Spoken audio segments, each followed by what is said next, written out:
He's Henry Gomez, an ad agency strategist with 25 years of experience. And he's Howard Eibach, a former copywriter and creative director and the author of 2 books on the creative brief. And together, we're the Brief Brothers, having an ongoing conversation about briefs, briefing, and advertising.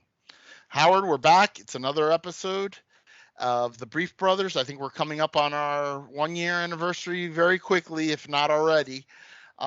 Anyway, today's topic is something that you brought to the table. We were talking about it a little bit just now off camera, and the topic has to do more with client-side brief writing and the ultimate signer offer on the brief. And Stakeholder. so stakeholder. So why don't you walk us through the topic and your advice for client-side brief writers? Yeah, I get these questions or this question a lot when I'm doing my training. How do you prevent or avoid the 11th hour veto from the stakeholder? This is the person that you hope has already seen the creative brief, or at least knows of the creative brief. But it's inevitable that at some point in one's career, and it probably happens on many occasions, where that person just vetoes it at the last minute and throws everything off. So I actually have a blog post that I'll publish next week, which in the context of this blog or this podcast is, who knows when that is. It's how to avoid that 11th hour veto. And I've got 4 suggestions. The first one seems completely obvious, but it's often overlooked. Plan ahead. You've got to have the whole creative brief set up in terms of a schedule, know when the kickoff is going to happen, get your information down on a piece of paper, and make sure that the stakeholder, or if there are more than one stakeholder involved, he or they, or he and she or they, get a chance to look at it. Now, the second point is, don't send them a finished brief. Send them a draft of the brief so that it doesn't look like it's finished. This invites feedback. This means that they're not going to shoot it down. They're going to contribute to it. The third point is really part of number 2. Rather than send them a blank template or a draft of the brief, if you happen to know which question or questions tend to cause reluctance, or the ones that trip a wire and they cause the veto of the brief, it can be the same question week after week after week. It could be a series of questions that just always cause trouble. Send those questions in an email out of context from the brief so that they're looking at it simply as a question about the brand or the product. And then fourth and finally, again, this might seem obvious, know your stakeholders' schedules. The last thing you want to do is schedule a kickoff for a briefing when that person or those people aren't even there. That's asking for a veto. So a lot of what I'm talking about here has to do with politics, not advertising.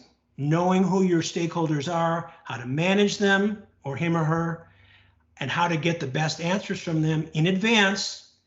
This isn't going to necessarily prevent them from ever vetoing a brief anyway, but these are ways to try to minimize that as best you can. Any thoughts from your end? So the biggest issue that I see with regard to this topic has to do with the nature of corporate structures and the accessibility to these ultimate stakeholders. And that's really not a problem of briefing. That's a problem of just a bad culture, right? If you do not know intimately the way that your ultimate stakeholder feels about the brand and the product or whatever, it's because you haven't had enough access to that person and been able to openly ask questions to get on the same page as the vision. Because you as a brief writer way down here in some organization doesn't have a clear view into what Mr. CMO or Miss CMO is thinking about the brand and what we should be doing, because you're not in meetings with her every day or with him every day. And so alleviating that, I don't know that that's something that one can do overnight. No. But if you recognize that pattern, you have to try to start to find ways to get into meetings with that person, to hear what that person is saying, to pick up clues on buzzwords that they're using that give you an idea, so that you're not writing a brief based on your idea of what the brand should be and then trying to sell it to somebody who has more power and authority than you, who has a completely different vision of what. And I've seen that happen a million times. Yeah. And I said, you said this is more of a client side thing, and I said, but the agencies do suffer from this, because I've been in situations where we sit down for a creative presentation and all the stakeholders and the ultimate stakeholder is there, and we present the work, and the ultimate stakeholder at the end says, why are we doing this again? Like, there's zero clue. Like, they were teleported into this meeting. They had no idea of any of the run up to this assignment that the brief writer spent time working on. The agencies went and spent a whole pile of man hours. And that's what I call scientifically a colossal waste of time. So it's really about, how well do you know the ultimate stakeholder? How much access do you have?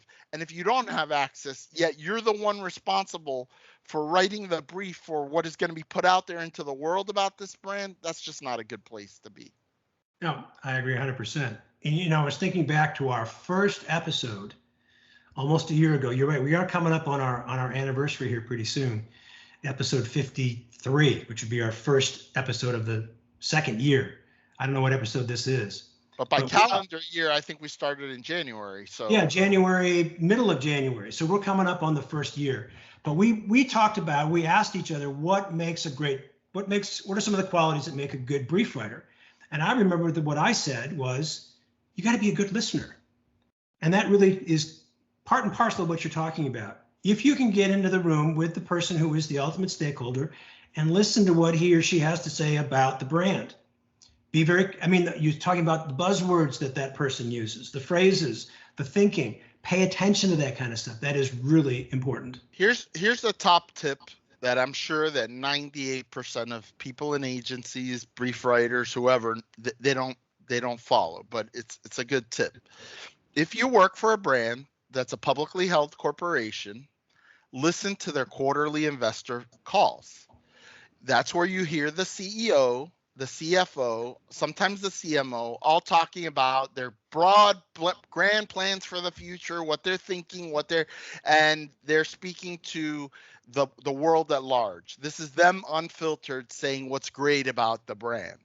And often you'll get more insight from listening to those recorded. You go to the investor relations website of your client's website, mm-hmm. and you listen to them talking about the brand, and they're basically telepathically telling you where the brand is headed, and so you have insight into that, and not a lot of people do that.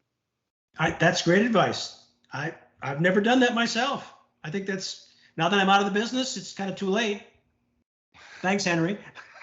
But that's all good stuff. Thank you, Henry. Thank you, Howard.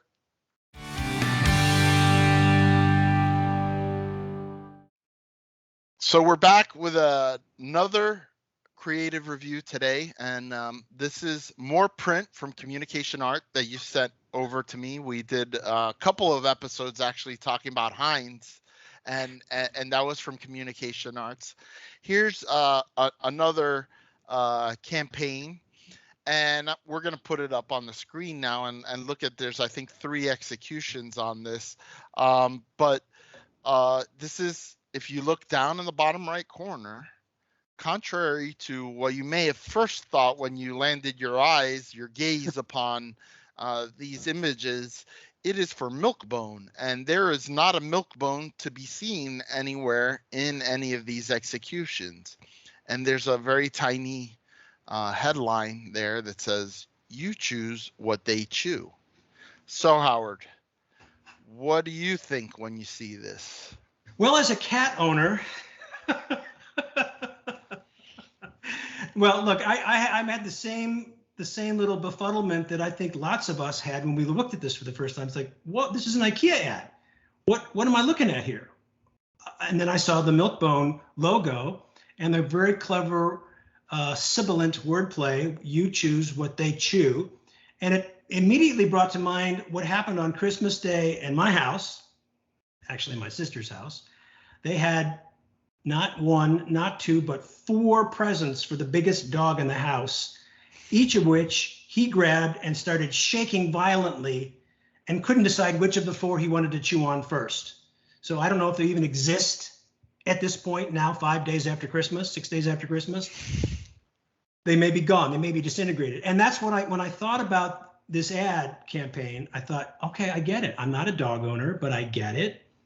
And this is another example of me as a professional looking at the spot, or actually the print campaigns, realizing I'm not the target because I don't have a dog, but I still get it because I have dogs in my family. I've had a dog when I was growing up. I get that dogs like to chew on things. Cats do too, but not to the same extent. This to me was really clever. This put me in the situation of, this is the world that a dog lives in.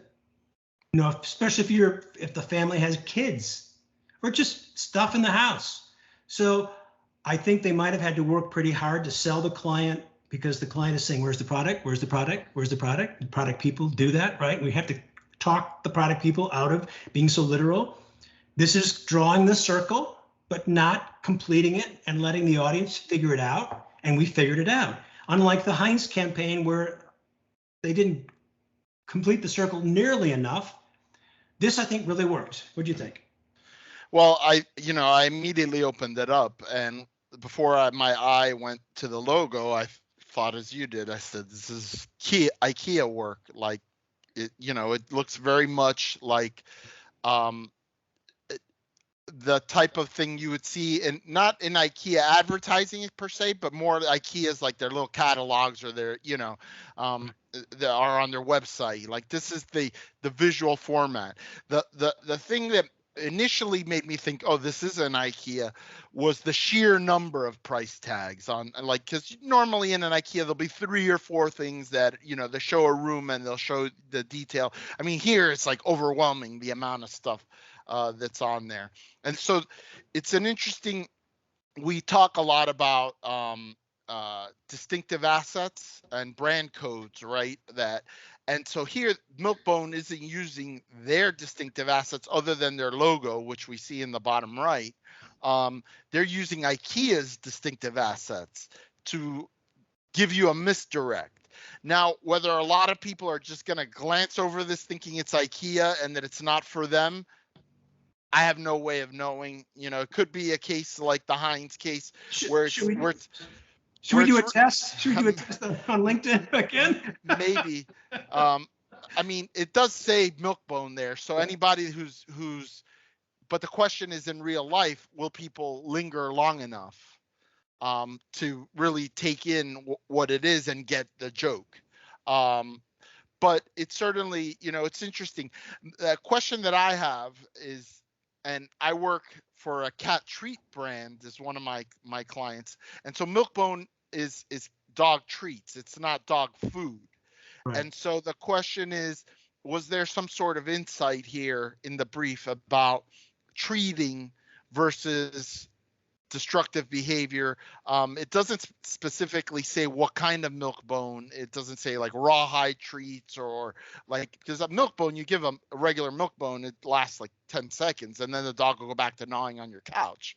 So I don't know if this is an overpromise in terms of a dog treat, because I don't work in dog treats. I work in cat treats for another company. So it's but I thought it was clever. Question is it clever for communication arts or is it clever for the audience that it's intended for? That's a great question. And it's a side note, slightly off topic, but when I go looking for creative for us to review on our episodes, I take a tip from you. You say, let's try to find real products, everyday products that people use, that go out to the grocery store, to Home Depot or to Target and buy for their everyday use, including things like a dog treat. And it's getting harder and harder to find examples of that, especially on communication arts, because guess what they favor? PSAs for causes, and often causes that have nothing to do with what's going on in the United States. So it's this whole brand purpose that drives the awards and the recognition. I even went and looked into interactive work just because we haven't done any reviews of interactive, a new website or an email campaign or an Instagram campaign. And it's even more obscure there. The stuff that gets noticed, which I kind of understand because it's design focused, but is not meant for everyday kinds of websites. You're not going to find AT&T website or Target website or Walmart website as being written up in communication arts. They're going to pick some really obscure designer or architect and focus on that. I understand that to some extent. But so what I love about this campaign is it's like, this is for a product that everybody uses. And if you don't use it, someone who's got a dog. Now, the question that you asked, I think, is appropriate. Are they going to get it? Is this an overpromise? Well, we'll see. We'll see, Howard. Good stuff. Good stuff, Henry. He's Henry Gomez. And he's Howard Eibach. And together we're the Brief Brothers. Till next time, so long.